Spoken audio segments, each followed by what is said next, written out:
দর্শক, আপনাদের সাথে আজকে এমন 10টি খাবারের কথা শেয়ার করব যে খাবারগুলো আপনারা কখনো ভুলেও ফ্রিজে রাখবেন না। চলুন তাহলে শুরু করি। প্রথমেই শেয়ার করব আলু।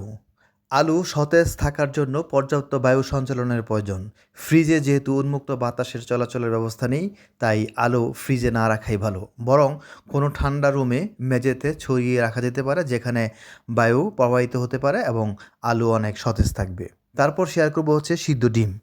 ডিম আপনারা কাঁচা ডিম ফ্রিজে রাখতে পারেন, কিন্তু সিদ্ধ করা ডিম আপনারা ফ্রিজে রাখবেন না। কারণ সিদ্ধ করা ডিম যদি আপনারা ফ্রিজে রাখেন, তাহলে এই সিদ্ধকৃত ডিমে ব্যাকটেরিয়া আক্রমণ করতে পারে। এই ব্যাকটেরিয়া আক্রমণ করলে আপনারা যদি এই সিদ্ধ ডিম খান, পরবর্তীতে আপনার শরীর খারাপ হতে পারে, ব্যাকটেরিয়া আপনার শরীরে আক্রমণ করতে পারে। তাই সিদ্ধ ডিম ফ্রিজে না রাখাই ভালো।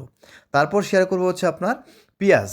পেঁয়াজ সতেজ থাকার জন্য পর্যাপ্ত বায়ু সঞ্চালনের প্রয়োজন। আলুর মতো ফ্রিজে যেহেতু উন্মুক্ত বাতাসের চলাচলের ব্যবস্থা নেই, তাই পেঁয়াজ আপনারা ঠান্ডা রুমে মেঝেতে ছড়িয়ে রাখতে পারেন, ছিদ্রযুক্ত ব্যাগে বা পাতিলে ভরে রাখতে পারেন, সেখানে পেঁয়াজ অনেক ভালো থাকবে।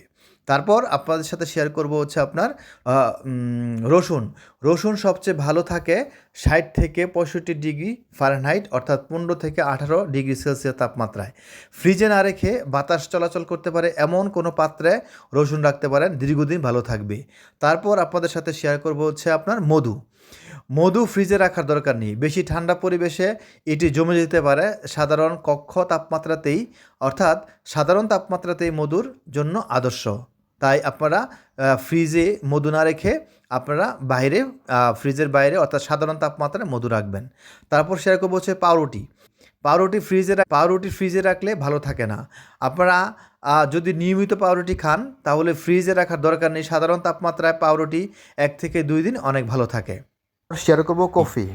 কফি সর্বোচ্চ স্বাদ পেতে দানাগুলো আর্দ্রতা অপসারণ করা হয়, কিন্তু ফ্রিজে রাখলে কফির গুণগত ও সুগন্ধ নষ্ট হয়ে যেতে পারে। তাই কফির দানা কখনো ফ্রিজে রাখা উচিত না, বরং কোনো বায়ুরোধক বক্স বা বোতলে ঢুকিয়ে সাধারণ কক্ষ তাপমাত্রায় রাখতে পারেন, যেখানে কফি অনেক ভালো থাকবে। অনেকে আপনারা কফি তৈরি করে আবার সেই কফি আপনারা ফ্রিজে রাখেন, কিন্তু সেই কফি যদি আপনারা পরবর্তীতে গরম করে খান, কিন্তু সেটা স্বাদ এবং গন্ধ আপনারা কিছুই পাবেন না। তারপর আপনাদের সাথে শেয়ার করব টমেটো। বেশি ঠান্ডা পরিবেশে রাখলে টমেটো থাকা রাসায়নিক উপাদানগুলো পরিবর্তন চলে আসে, ফলে সবজিটির তাজা ভাব চলে যায়। ফ্রিজে রাখলে টমেটো নরম হয়ে যেতে পারে, স্বাদ ঠিক না থাকতে পারে। এই সবজিটি বাইরে কোনো খোলা পরিবেশে রাখুন।